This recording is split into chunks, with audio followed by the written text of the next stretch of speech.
يا مساء العسل عليكم جميعا. عام سعيد عليكم وعلى أمة الإسلام أجمعين. كل سنة وانتم طيبين. عام سعيد 2024. 2024 كان في هنا غلطتين وأنا صلحتهم. الجدع يقول لي في الكومنتات ايه هو اللي كان موجود غلط وأنا صححته. اللي عنده لفت نظر هو اللي يقول. قشطة قشطة. يلا ايه رأيكم على الجمال ده والحلاوة دي؟ بالراحة يا جوجو، لفي بالراحة يا بطة. ها، ايه رأيكم؟ حاجة كده على الروقان. يلا شوفوا ايه الغلطة وعرفوني. الجدع يطلع الغلطة، الجدع هما غلطتين، الجدع يطلعهم. تمام تمام. والسلام عليكم ورحمة الله وبركاته. ازيكم يا حبايبي، عاملين ايه؟ يا رب تكونوا بخير وبصحة وسلامة. كل سنة وكل اللي موجودين هنا طيبين وبخير وبصحة وسلامة. انا جاي النهاردة نعمل تورتة الاسبونشي. انا جايبة نص كيلو سبونج وست بيضات وشوية فانيليا وربع كوباية مية بمضرب البيت بقى، واضرب يا معلم لحد ما اللون بتاعنا يفتح ويبقى زي ما انتوا هتشوفوه. تمام تمام. يلا بينا نصلي على النبي. اللهم صل وسلم وبارك على سيدنا محمد وعلى آل سيدنا محمد عليه أفضل الصلاة وأزكى التسليم. التورته دي بمناسبة السنة الجديدة الحلوة، العام الجديد، يا رب يا رب يا رب تكون أحلى من اللي فاتت واللي فاتت واللي فاتت. ويا رب كل اللي يتمنى أي حاجة ربنا يرضيه السنة دي وتجيله. شايفه اللون بقى عامل ازاي؟ اللون فاتح. طبعا الفرن بتاعنا شغال، احنا بدأنا في الكيكه بتاعتنا والفرن بتاعنا ايه شغال. ان شاء الله بامر الله هعمل لكم تاني تورته، بس مش بديل السبونج، بس انا قلت اجرب ديل السبونج تاني المره دي علشان السنه الجديده. دي حته زبده صفرة كانت في التلاجة، قلت اما ايه اليط بها الصينيه شمال ويمين، وعندي ورقه زبده زي ما انتم شايفين كده. لفيت بيها من الجناب ومن تحت عشان لو الكيكه معانا ارتفعت ما ترتفعش وتطلع بره الصينيه. حلو حلو. الصينيه دي هتخش في الفرن، وما تطلع من الفرن هتبات. انا كده شغاله فيها بالليل، انا كده حاليا بالليل اشتغلت فيها بالليل، وان شاء الله الصبح ايه ازوقها معاكم واظبطها معاكم. لازم تتركن معانا يوم بالكامل، يوم كامل. اول ما تبرد بنغطيها وبنركنها على جنب لحد تاني يوم، وبعد كده نبدا نشتغل. انا دلوقتي قسمت الاسبونج بتاعنا على قسمين، قسم ابيض وقسم بالشوكولاته. نزلت كده بمعلقه كاكاو زي ما انتم شايفين، وهنمسك السبوتين بتاعنا هنقلب بيها، مش هينفع نقلب، هنمسك بقى المضرب البيت برضو ونقعد نضرب لحد ما ندمج برضو الكاكاو مع السبونج بتاعنا. السبونج ده بيتجهز فيه البيكنج باودر وفيه السكر وكمان برضو بيبقى فيه الفانيليا وفيه حاجته كلها. حلو، نكهاته كلها تبقى موجوده.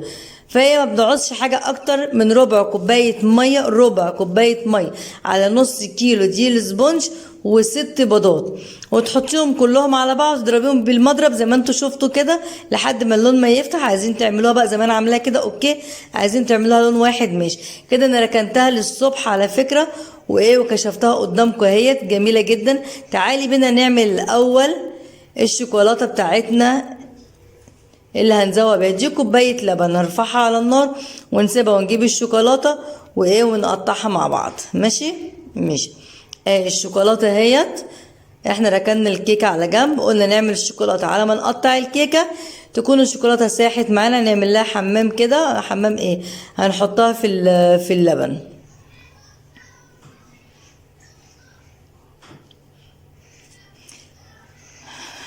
هي كوبايه صغيره لبن اهي، وعليها حوالي نص كوب شوكولاته، يعني حوالي 150 ملي كده، والميه 300 مثلا.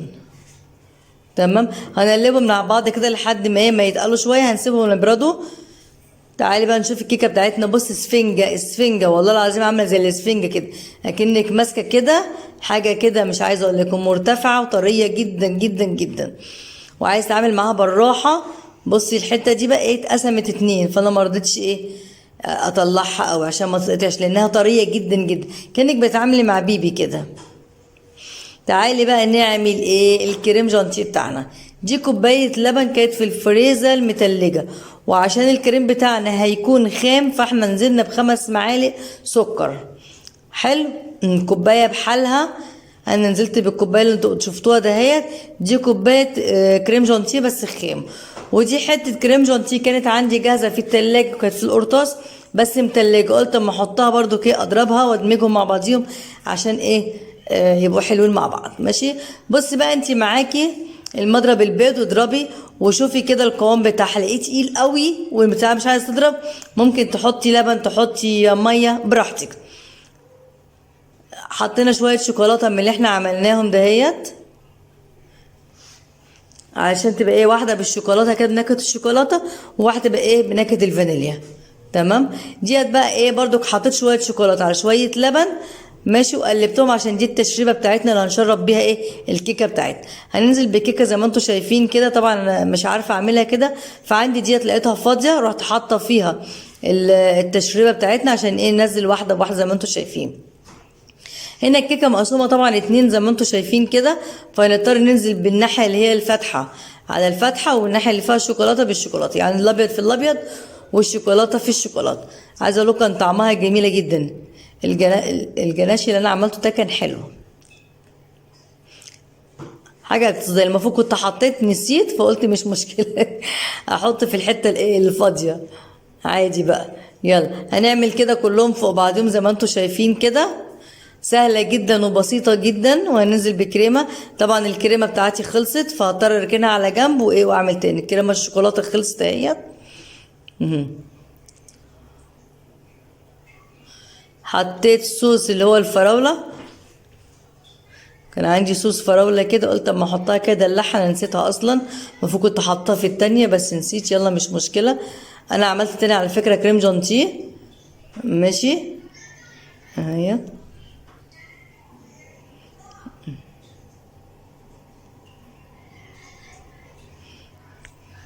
سوي بقى انت براحتك بقى كده، وانا عايزاكي ايه تبدعي بقى، ابدعي اللي عندك كله حطيه وبراحتك على الاخر يعني اللي انت عايز تعمليه.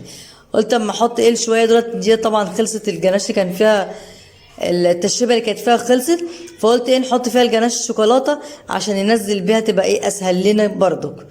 هي خفيفه قوي، هي المفروض كانت اتحطت شويه ثابت شويه وقلبناها حبه كانت تقلت كده. احنا عملنا الجناش، عملنا الكريم جانتيه بالشوكولاته لان كانت خلصت، قلت اما نكمل بقى تاني مش معقول هنسيبها كده.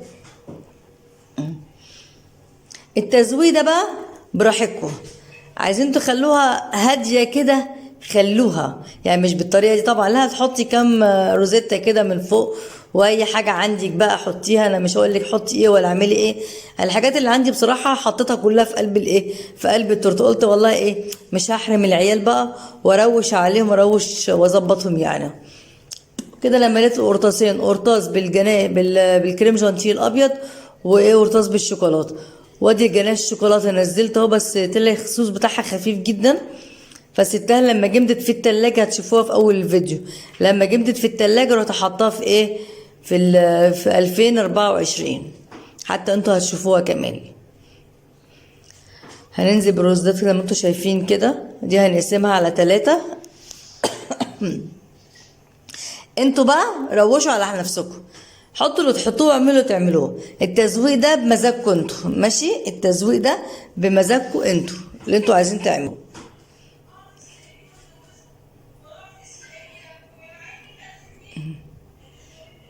حتى لقيت كريز برضو اخضر، قلت اما اجيب كريز اخضر لقيته جميل جدا برضو وطعمه حلو حكايه. نزلت كده بالجناش بتاعنا الفراوله في الجناب كده تنزل دمه. انا بعمل روزتات تحت وبعد كده هطلع بمسحه لفوق اللي انتوا شفتوها، بس للاسف معرفش ان الكاميرا مش جايباها مظبوط.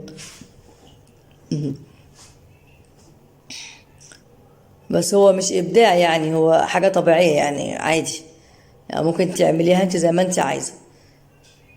بصي جبت برضو اللي هو الايه الابيض من فوق كده. يلا بالله عليك لو اول مره تشوفي الفيديو بتاعي اعملي اشتراك على القناه بتاعتي واي كومنت كده على ذوقك ولايك، ماشي؟ انا عندي كريز اخضر كده نزلته على الاخضر والجناش الفراوله برضو نزلت الكريز اللي هو اللي عامل زي الفراوله اللي هو الاحمر ده عليها وفي النص كده كان في عندي أطعمة كده، حلويات حاططها في النص كده. ودي شوكولاتة انا عاملاها على ايدي، الشوكولاتة ديت انا اللي عاملاها، جميلة. طبعا احنا مش هنذكر كده. النغبشة اللي انتوا شايفينها هناك دي كنت بحاول اكتب عام سعيد او اكتب اي حاجة ماشي، او اكتب 2024، ولكن لقيتها مش مظبوطة. فقلت طب وليه انا عمالة احفر ليه؟ طب ما انا امسك الروزيتا ماشي بالكريم جانتيه واعملها. بصي ظبطتها تاني اهي، بصي اهيت. في هنا غلطة، الجدع يطلعها لي في الكومنتات. انا بعد ما عملت كده صلحت الغلطة بتاعتي ماشي، ونزلت بالشوكولاتة في اول فيديو زي ما انتوا شايفينه كده، كان شكله حلو. يلا اشوفكم على خير ان شاء الله في فيديو اخر، وما تنسوش تعملوا اشتراك على القناة بتاعتي لو اول مرة تشوفوني. وكل سنة وانتم طيبين، عام سعيد عليكم وعلى الجميع. بص انا كان عندي برضو فراولة اللي هي الجميلة ديت، اللي عاملة زي الجل دي، تمام. بص كتبت عام بس سعيد ما لقيتلهاش مكان، قلت لكم مش ضروري بقى سعيد، يعني هي عام سعيد 2024 عام. قولوا بقى انتوا سعيد مع نفسكم. ايه رأيك؟ جميلة جدا. يلا والسلام عليكم ورحمة الله وبركاته.